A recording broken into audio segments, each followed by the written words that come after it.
Dr. Mary Ann Young Okada graduated from the University of Guam with a Bachelor of Business Administration in Accounting and Management and a master's degree in Public Administration, and received her doctorate in Educational Leadership from the University of Phoenix. Dr. Okada became the first female and longest-serving president and CEO of the Guam Community College in June 2007. Under her leadership, GCC has advanced its support to increase the capacity of the island's skilled workforce through innovative programs such as work-ready boot camps, added and developed new programs including GCC's first Bachelor of Science in Career and Technical Education, and undergone campus modernization through new construction and the renovation of 8 buildings. Prior to becoming president, Dr. Okada served as the college's vice president of financial affairs, controller, and accounting supervisor. Her fiscal guidance has resulted in more than 2 consecutive decades of clean audits for GCC and the awarding of numerous grants and low-interest federal loans that have allowed for campus upgrades even in the face of severe fiscal challenges. Dr. Okada served on the President's Advisory Commission on Asian Americans and Pacific Islanders under President Barack Obama from 2014 to 2016. She also serves on numerous local, regional, and national workforce and post-secondary education organizations. She is a commissioner for the Accrediting Commission for Community and Junior Colleges, chair of Pacific Post-Secondary Education Council, chair of the Guam Education Board, vice chair for Pacific Resource for Education and Learning, member of the Guam Contractors Association Trades Academy Board, Westcare Foundation Board, Air University, Board of Visitors, Community College of the Air Force, Archdiocese of Agana Finance Council, St. Francis Catholic School Parent Alumni Organization, Asia Pacific Association for Fiduciary Studies, and the Guam Women's Chamber of Commerce. Dr. Okada won the U.S. Small Business Administration 2020 Women in Business Champion of the Year Award and the Professor John M. Phillips Excellence in Government Accountability Award in 2013. Ladies and gentlemen, please give a round of applause for Dr. Mary A.Y. Okada.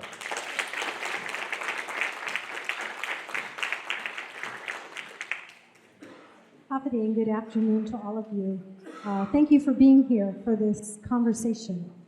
I'd like to start off by saying, or giving you just a little bit about myself. My name is Mary Ann Young Okada. I grew up in the village of Santa Rita. I was born in Washington State and moved to Guam in 1971 when my grandmother became ill. So my mom is a single mother of 5 children. I'm the middle child.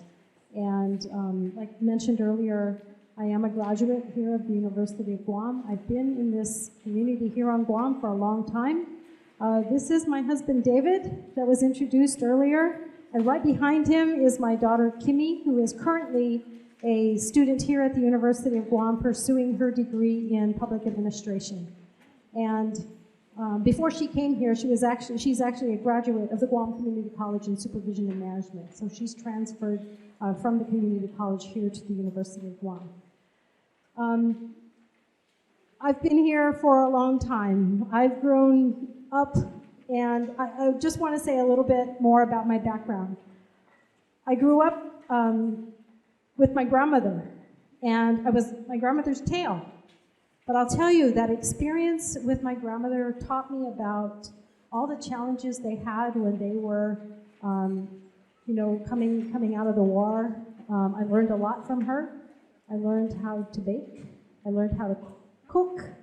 And those are things that I have, passed on to my children. I have 2 daughters. My oldest daughter, Tiara, is married, and I have 2 Michael, Shelley, and I have 2 wonderful grandchildren. Zephyr will be 6, and Evie just turned 3. And then, of course, my daughter, Kimmy, and I won't tell you how old she is, but she is a student here and will be graduating from the University of Guam next year. Right? Okay. So, So I want to talk a little bit about what my experience has been for the past several years and how it relates, of course, to students, to alumni, and to the support staff. So I've been the president of the Guam Community College for almost 16 years. I grew up through the financial ranks as in the business office, and then to the controller's office. And when David and I got married in 2001, I packed up my bags and left for 2 years. And so I stayed home for 2 years and learned how to make cake and decorate and cook and cook and cook. So in those 2 years, I served as a, they call it a domestic engineer. And so I learned a lot of things. And when we were transferred back here, or he was transferred back here in 2003, I had an opportunity to go back to work and went back to GCC as an accountant. I left as the assistant to the vice president and came back as an accountant. But I wanted to rebuild my career. I have served at the Guam Department of Education as their controller for 1 year in 2005. And it was at that time that I decided that I was going to pursue my doctorate. In 2007, I applied for the presidency at Guam Community College, and I'll tell you, at first I thought it was going to be a practice run. But when the job was offered, I said, oh dear, that practice run turned out really well. So I took advantage. It was the opportunity. It was an opportunity of a lifetime, and I've been there for a long time. We've been able to build capacity. We've been able to provide programs for students. We've been able to automate our infrastructure in terms of finance processes, procurement processes, the student integrated database. All of our systems are connected right now.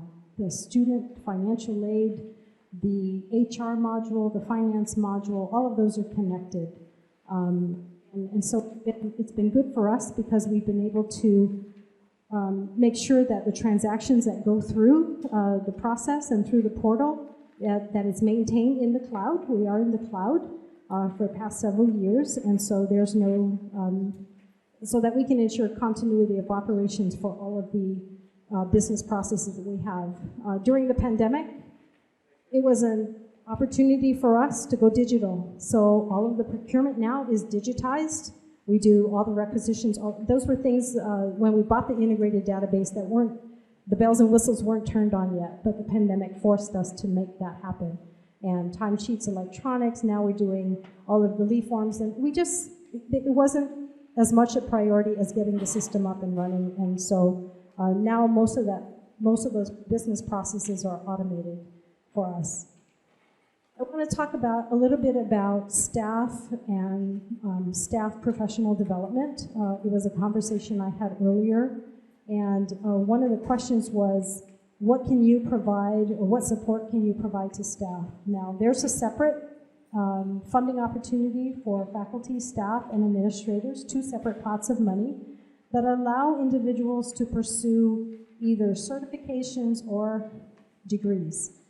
You'll find that many of the staff that are employed with us have an opportunity to go to school in the evenings or later in the day. And we've been able to see that because we are providing them with that opportunity, people take advantage of it. We do have some employees attending here at the University of Guam to help get them to their bachelor's degree. And of course, in terms of faculty, we provide some support for their advanced degrees as well. So that's a special fund that's been supported by the Board of Trustees for as long as I've been there. And how it works is that students don't necessarily, employees don't necessarily request all the time for the funding. Sometimes it's in their evaluation in terms of professional development. So those are opportunities for them to get certifications that are representative of the type of work that they do, and like I said, advanced degrees as well. I want to talk a little bit about how we've been able to, or how my leadership has been able to allow us to navigate through certain processes. Many things that we do have all been focused or surrounded by a plan. Whether it's the infrastructure plan, the facility plan, whether it's distance education plan, the academic plan, the institutional strategic master plan, all those plans are there for a purpose. And we don't do plans to put them on the shelf. We actually take those plans and put many of them into action. And so you'll see that through the development of those plans that we've been able to build beautiful buildings and to increase academic programs. There is a session that I have every semester with students. It's called Meet the President. Because sometimes you'll come across students on campus who says, do you know who the president is? Not a clue. I said, well, that's kind of like me. So, I'm the president. It's so nice to meet you. Because I want to hear from the students, what is it that will help them navigate through a successful educational journey. And so listening to students has caused certain things to change. For example, at one time, I had a Meet the President session, and a student said, Miss, I'm not embarrassed, but I'm going to tell you I have taken developmental math for the last 6 semesters. Well, guess what? That student's stuck, right? Because if you don't get through that developmental course, how are you going to advance? So what did we do? We provided the additional tutoring for that student, and the following semester the student was on his way. You have to provide the services that the students need, but unless you hear what the struggles are from the students, how can you make the change? We went through a transformational process that allows us to identify all the areas of underperformance. What underperformance is happening? Are my work orders for facilities not being turned around in time? Are my students in this class? The reason why I don't have enough students in my class, because it's not at the right time that the students need it. So what did we do in that regard? The department chairpersons now, they send out a survey before the schedule is created for the semester and said, if you're taking a course in supervision and management, here are some optional times, which one would be most beneficial for you? And we built a schedule based on what the students want. What a great idea. What a great idea. But it was based on feedback that we received from students. So entering into those conversations really helps us to provide what is necessary. Several years ago, I had a student on campus, and I won't identify her, but she was the honorary patrol. And if the stairs at the student center wasn't swept, I got a message. You guys have custodians here? Yeah, when's the last time they swept this place? And students provided that information. So we have contracted custodial services. We started to monitor that they were doing the work that was required. If there was no paper towels or toilet tissue in the bathrooms, students speak up. They don't allow us not to provide it to them. There's no reason for it, but sometimes it gets overlooked. Sometimes the toilet tissue walks away. So we provided now the big rolls. Try taking a big roll out of the bathroom, and let's see who's not going to recognize you. But you know what I mean, right? So we listen to what students want. Every semester, student leading student conference. What do we provide? We provide them with opportunities to write successful resumes, dress for success. How is your appearance? How does it affect your ability to get a job? And not everybody has to dress up in a suit. If you're driving a truck, like a truck driver, you don't have to dress up in a suit. And so it has to be appropriate for the occupation that you're seeking. So like I said, those are areas and those are conversations that we have with students all the time because we want students to succeed. In terms of staff, the Guam Community College has always been at Labor Day. And it's a labor of love. I don't pay overtime to have them. It's a community building event. We're at Labor Day, and we take turns. We go round robin. Is it the president's office in charge this year? Is it academics, or is it finance? But it doesn't mean that they're the ones that are going to do all the work because everybody pitches in. It's just a matter of who's going to take the lead and plan the activities. And so those are things that we do for morale building. Thanksgiving lunch is always the Friday before Thanksgiving, so faculty can participate. It's an institutional event. It's not one office versus another office. We all congregate in the same area, and we enjoy Thanksgiving together. We do the same thing for other activities on campus.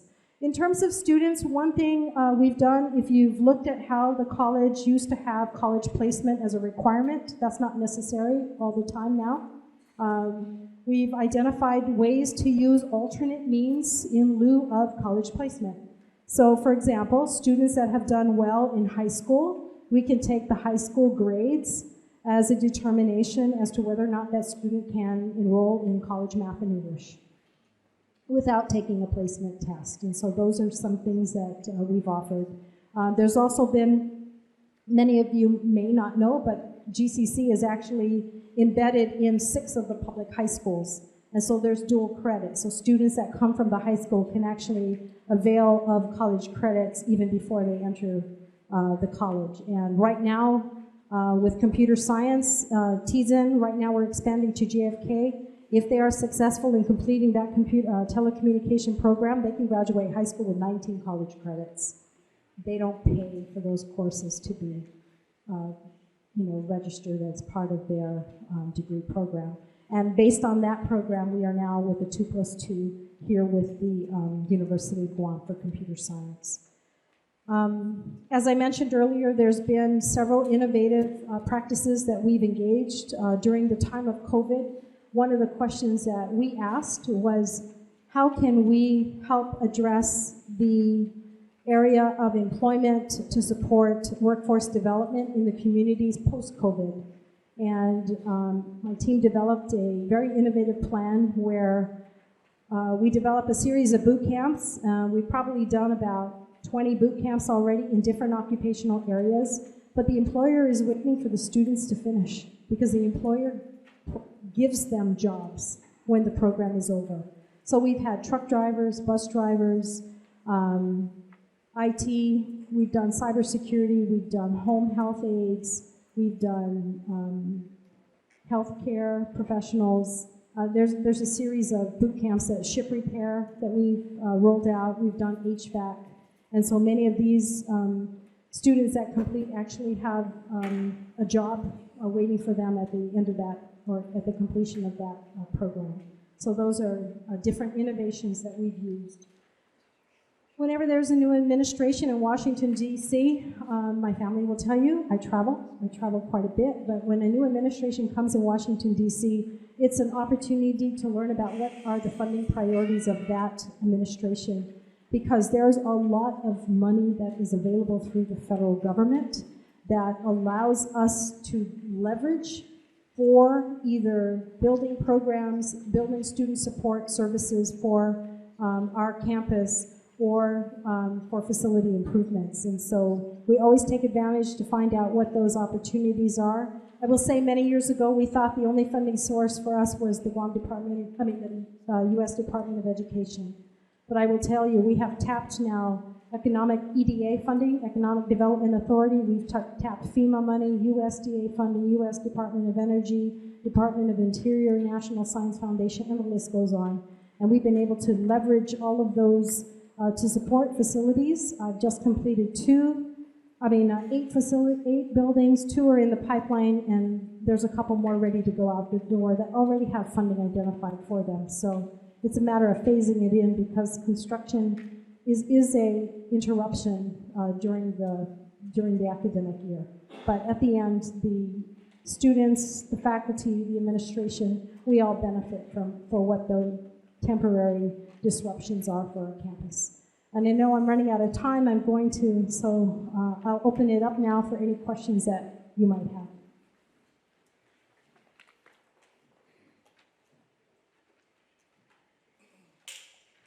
Questions from the audience? We have a microphone here. We have a microphone over there as well. Please walk up to the microphones. If not, there are some questions that we fielded from the audience that have been written. I will read them, but I will give priority to those that want to ask their questions.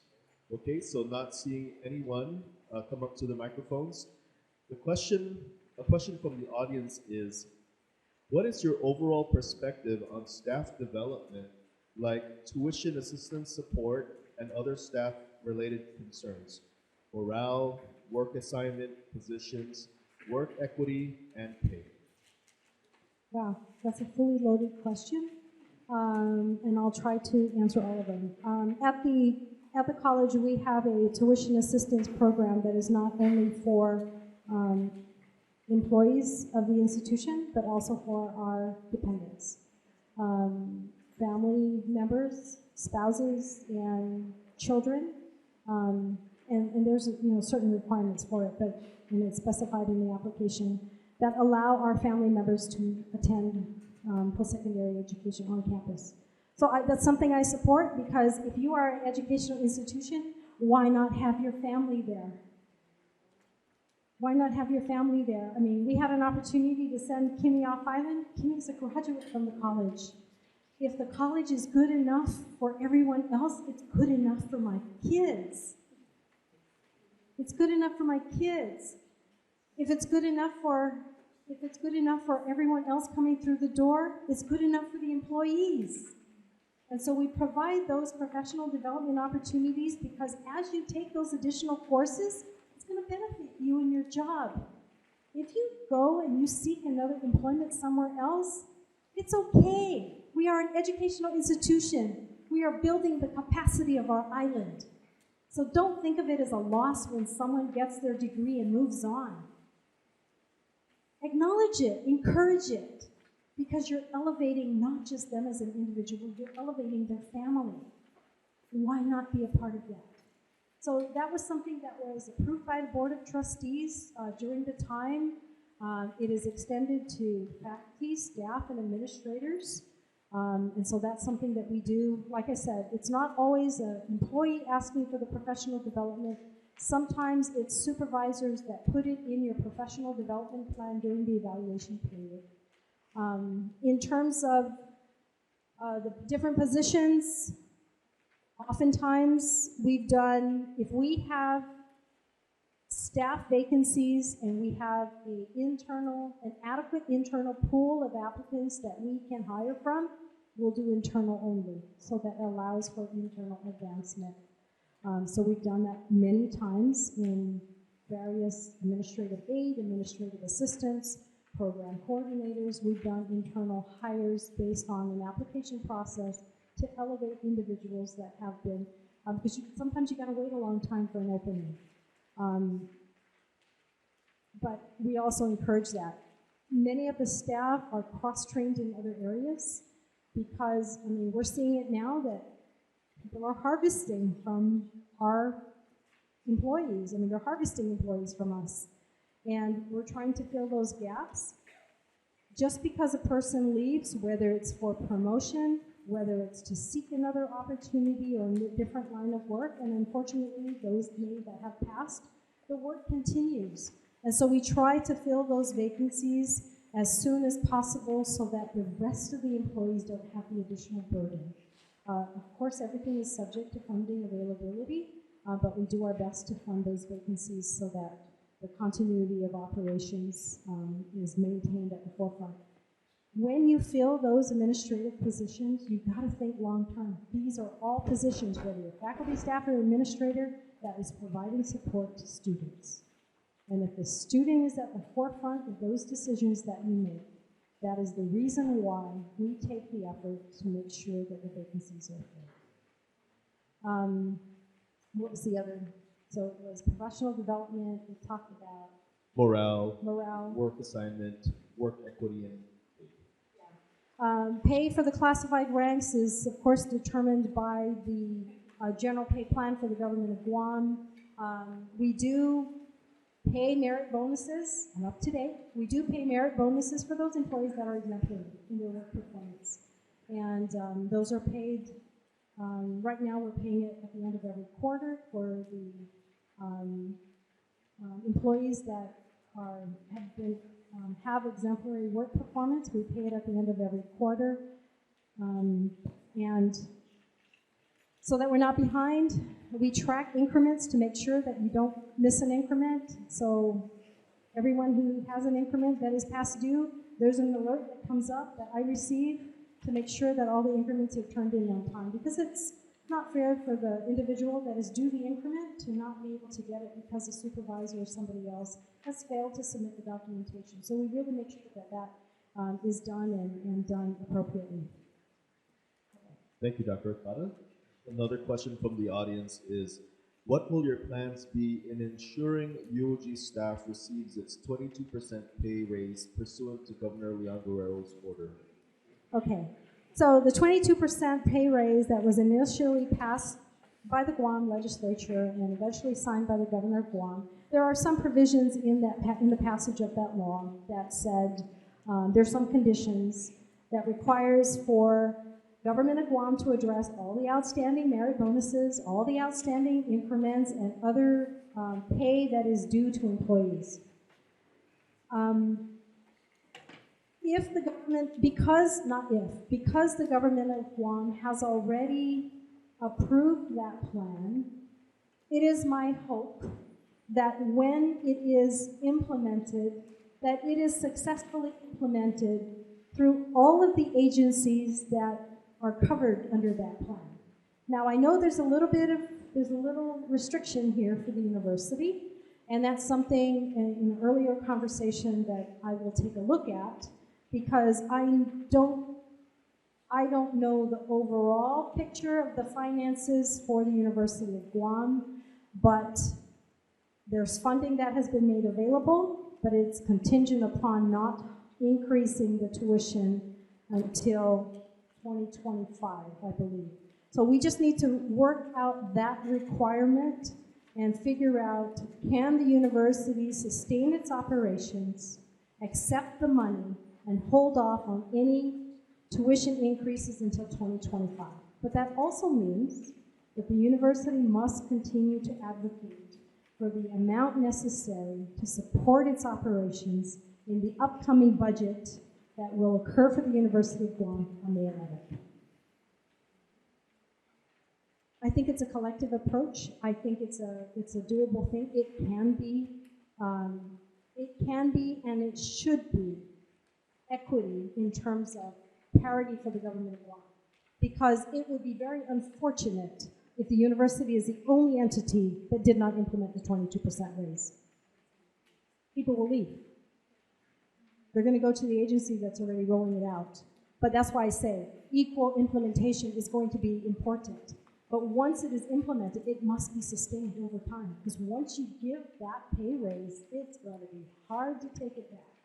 But I understand how difficult it is and how challenging it has been and how the cost of everything has gone up.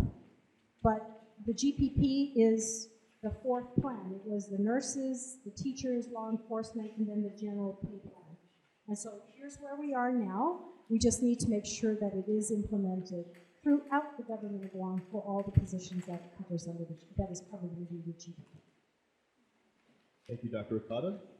Another question from the audience is, what is your stance on remote work? So, my stance on remote work is this. If a student needs somebody to talk to and there's nobody at that desk, we have failed. If a student needs support at the organization that can be done remotely, as long as there are processes in place to justify and adequately monitor so that people are held accountable for the hours that they are being paid. Right now, I think the government of Guam, prior to the pandemic, during the pandemic, it was a default because it was an emergency. But that doesn't mean it becomes the norm. Not every job can work remotely. But maybe we identify what those jobs are, or maybe what accommodations can be made for certain flexible schedules because individuals need to take care of parents, take care of kids. The university doesn't work 8 to 5. The University of Guam operate 8 to 5. They operate early in the morning, they operate late at night. So to the extent that you can provide some flexibility, and there's nothing to say that the university can't operate Monday through Sunday.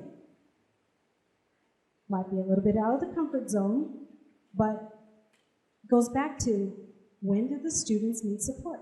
I'll give you an example. There's a community college in Boston that offers adult education classes starting at midnight because that's when the students are available. At midnight, and the professor comes in and provides them coffee at midnight. So I mean, thinking outside of the box, I'm not opposed to remote learning as long as the rules and regulations and accountability systems are in place and that we are not requiring one person to hold up the office that used to be 8 or 9, that we are not causing additional burden on other individuals. And to make sure that we offer services when students are needed. It's an accreditation standard. Regardless of the location or the place that you are offering the service, that you are offering the courses, the support services must be provided, whether it's online, face-to-face, at a satellite location here or a satellite location there. You've got to provide the services. So as long as we're not deteriorating that student support mechanism, then I'm not opposed to it with the appropriate rules and regulations and accountability systems. Thank you, Dr. Okada. Another question is, how would you foster a culture of diversity, equity, and inclusion within the university, and what specific initiatives would you undertake to achieve this? So diversity, equity, inclusion doesn't just necessarily mean represented populations. It also means students that are struggling, students that have barriers to continuing education. It is providing equitable access and ability for the individual to access higher education. So it's not about your race, your sex, or your identity, self-identity. It's also about providing additional services that are needed. As an example, men's restrooms, women's restrooms, family restrooms. It doesn't identify. Anybody can go into that family restroom, right? So you provide equal opportunity for people that are probably not comfortable going into the men's restroom or the women's restroom, but might be or is comfortable going into a family restroom. It's okay. That's providing equitable services and allowing people to be included. It also means that if I want to self-identify, okay, it's okay. Now, DEI is the conversation that is permeating through all colleges and universities across the United States at this time. And there's some real restrictive policies associated with DEI. There's some literature now that says some of the institutions are rolling back a little bit on DEI. There's a whole conversation about sports and what's allowed and what's not allowed in DEI. It's what does the university and how is the university going to adapt? What is it that's necessary and how can we adapt so that we include everybody? It doesn't need to be my policy, it'll be our policy to make sure that we are inclusive and that we that we are able to provide educational services for all that require and request for services. Thank you, Doctor. As a student concerned with the threat of a tuition hike, what are your plans to help students that are at UOG, or rather, what is your plan to battle this tuition hike? I have been the president for the community college since 2007. Our last tuition increase was in 2011. 2011. Because we've been able to maintain, we've been able to identify innovative ways to save money and not have to raise tuition. So, as a student that is attending the University of Guam, yes, federal financial aid is there. Federal financial aid goes up. If your tuition goes up, your federal financial aid just went down, right? The net amount to you after all expenses is going to be a little bit less, right? So One of the things that is, available in many states that I think we should probably start to advocate for is free tuition for the first 2 years. Many states do it, but they have a funding mechanism and a revenue source to do that. If we want to encourage individuals to seek higher education, why not provide them with that additional free tuition? We had a program that we piloted at GCC. We got a grant, first year tuition free in 3 areas: baking, culinary, or hospitality. And it was funded by the Department of Interior. It was a pilot for us. It was very successful. Students got 1 year of free college. Those students are still with us or have completed their degrees, certificate or an associate's degree. But we gave them that boost.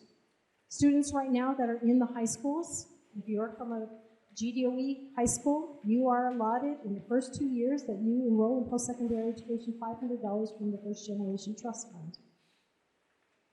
I don't like tuition increases because students that come to the University of Guam or even the Guam Community College are struggling to balance the home, school, and work. That's a common theme: home, school, and work. And so when you increase the tuition, it affects everybody. Now, to the extent that we can create and develop innovative ways to sustain the tuition rates, give us your ideas. Give us your ideas. When we did the tuition increase in 2011, let me tell you why the students supported it. They supported the tuition increase at GCC in 2011. Let me tell you why. Because part of the tuition increase went directly to CIP, went directly to increasing staff and administrators, the numbers, went directly to increasing faculty positions. They supported it. They couldn't get the classes that they needed to graduate. Facilities were falling apart. So we have set aside funding for each of those categories. The students supported it. But I'll tell you, I've not let them down. I have not let them down. They have state-of-the-art facilities over there. And it's being used to leverage to get more money for more facilities. They have a student center. They have a lounge. They now have a student canopy that is almost done so that they can have events outside. They've got a lot of facility upgrades over there. But part of it is because of the allocation that was set aside. And, you know, it might be $500,000, but $500,000 goes a long way to renovate the bathrooms. I'll tell you, worst thing is walking into a collapsed bathroom. Students do it all the time. They wait till they go home. But you're paying tuition. And so we pledged that to the students, and they supported it. And the Board of Trustees supported that tuition increase with those specific allocations. So don't always think of increasing the tuition as a negative thing. If it provides additional services or provides additional facilities for you, maybe a little bit of the increase may not be as difficult. Maybe not do 10%, maybe do 2% or something, just because we need to keep up with things. But I would say that the burden of finding the additional fundings for the facilities needs to be not from tuition dollars. Maybe little pieces of it for renovation, student-supported technology, labs and stuff. It needs to be the administrative requirement. I mean, there's funding available. It really is a part of building your relationships to garner that funding to support the activities of the institution. There are great things happening here. Amplify it. Hold on to it. Use it to your advantage. Build support for it. And if it means that we're going to be able to maintain the tuition, let's relook how we do the budget. Maybe it needs an overhaul. I don't know, because I don't know how the budget process here works. I know how my budget process works. It's all based on program review, assessment, accountability. That's how it works. And the areas that are not producing and the areas that are not Meeting the requirements, maybe this time you're not going to get as much money. But all the other areas that need expansion, growth, because there's not enough courses for students or not enough faculty, maybe we need to provide more money there, because that's going to garner additional support. When you bring in more students, of course you're going to generate more tuition. So there has to be some kind of a balance. I'm not saying I will stop any tuition increase. What we need to do is to make sure that we stabilize the finances here at the University of Guam before we resort to using the tuition increase as a means to cover that gap. I think we need to do a little bit more work on advocating for more money before we start to ask for tuition increases. Thank you, Dr. Okada. The next question is, how do you define student success? What program or change would you make to support students? Based on my experience with the University of Guam, I think students need more support in terms of academic advisement and in terms of providing the necessary educational learning environment so that they can complete their courses. And the reason why I say that is because if you are a student, and I'm not sure if the university has the same type of module or app in their integrated database that actually spells out your course completion from the time you sign up to the time you leave the University of Guam. There is a module that we use that is integrated in our Elution banner system, and you have Elution Kali, so I'm almost certain that there is something there that really identifies how students are, if you sign up for a degree program in criminal justice, and then it pops down and says, here are all the courses you need, gen eds, and all the particular areas. And if you change that major and you go and you modify it, it says, okay, here are all the new courses that you need to take, and here are the courses that you took that don't relate to the major. If a student is watching that particular application to make sure that they're not taking courses that are going to pass through or fall through, then you're on your way to degree completion.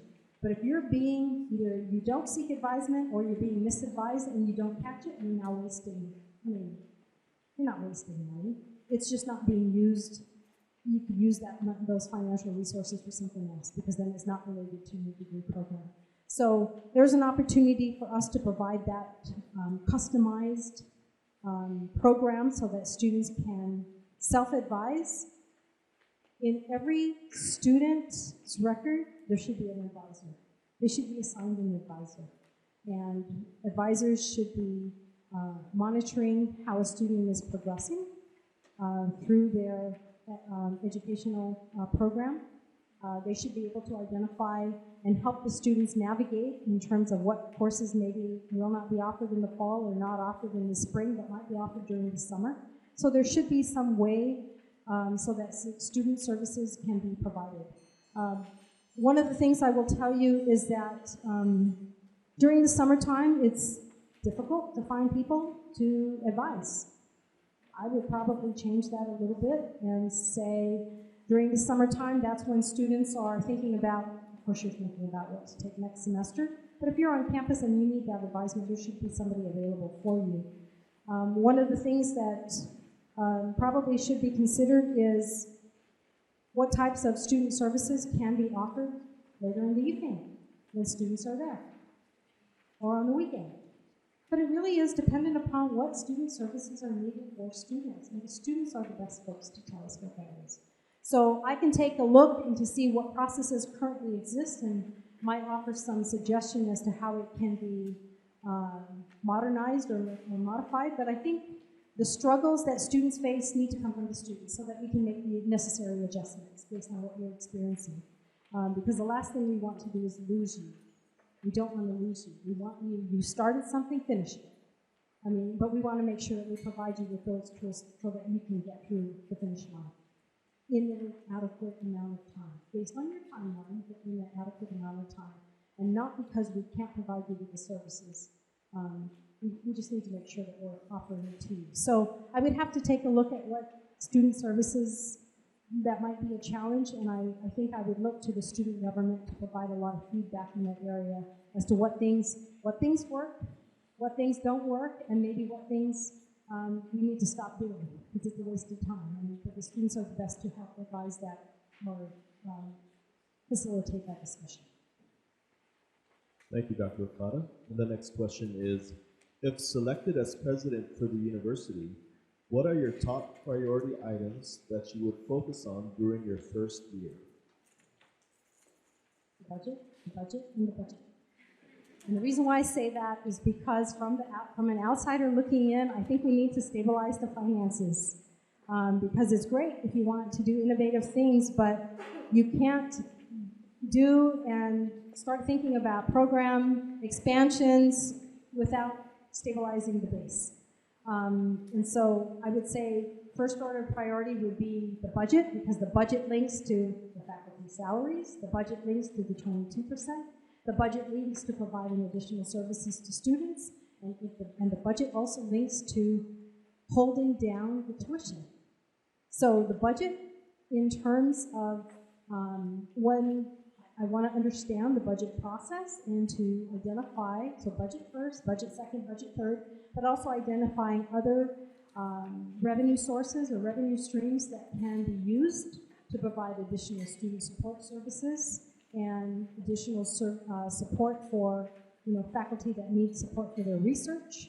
So there's different things, but I think it really centers around budget based on conversations from the respective constituents that are all connected to a plan. One thing I will say that if the strategic plan and all the facility master plans, distance learning plans, all of those plans have some areas of recommendations or improvements, right? So if in order to build your capacity for distance learning, you need A, B, C, and D, but you also need the technical support for A, B, C, and D.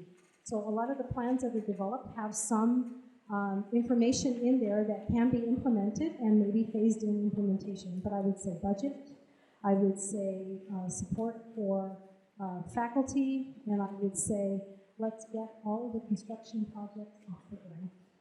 I think we've been waiting a long time. I think they're so close, but I think that's important because I think folks want to see it and they want to see it soon. So I would say in the first year, those would be major areas I would focus on. And in order to get there, it really is to build community, trust. They got to trust that what I'm doing is going to support the community, because building trust and accountability is going to help us to get all the financial support that we need for all of these respective areas. Thank you, Dr. Okada. And this is the last question. How would you handle conflicts or disagreements within the university community, and what is your approach to conflict resolution? So conflict resolution, there's always two sides. You got to hear both sides. You got to hear both sides of the conflict. You have to identify what is the process to resolve. I mean, there are processes in place for conflict. There are processes in place for conflict resolution. So my interest would be really into identifying what the conflict is, why the conflict exists, listening to both sides of the conflict, and identifying ways to mitigate and to resolve the conflict. Conflict's a difficult thing because it is highly emotional and highly emotional from both sides. But there always is a opportunity for that conflict to lead into something bigger and better. I wouldn't say that conflict is always negative. Conflict sometimes can be the opportunity for growth. I say that because I've dealt with conflict between individuals. I've dealt with employees that have maybe filed a grievance because they don't like how they're being treated, or certain things that they don't feel that they're being equally or fairly treated. But sometimes those types of conflict actually help us improve our process, improve our communication, and helps to build morale to some extent, but confidence in our ability to work together. So conflict is not always a negative thing. It helps us to grow, and it helps us to move the institution forward. So I would look at both sides and find a way to take the strengths from both individuals that can help strengthen their relationship and what is needed to ensure a conducive working environment, not just for the employees, but a conducive learning environment for the students. Thank you, Dr. Okada. Ladies and gentlemen, this concludes this presentation to Mary Okada. How about a round of applause, please? Thank you. Stay safe.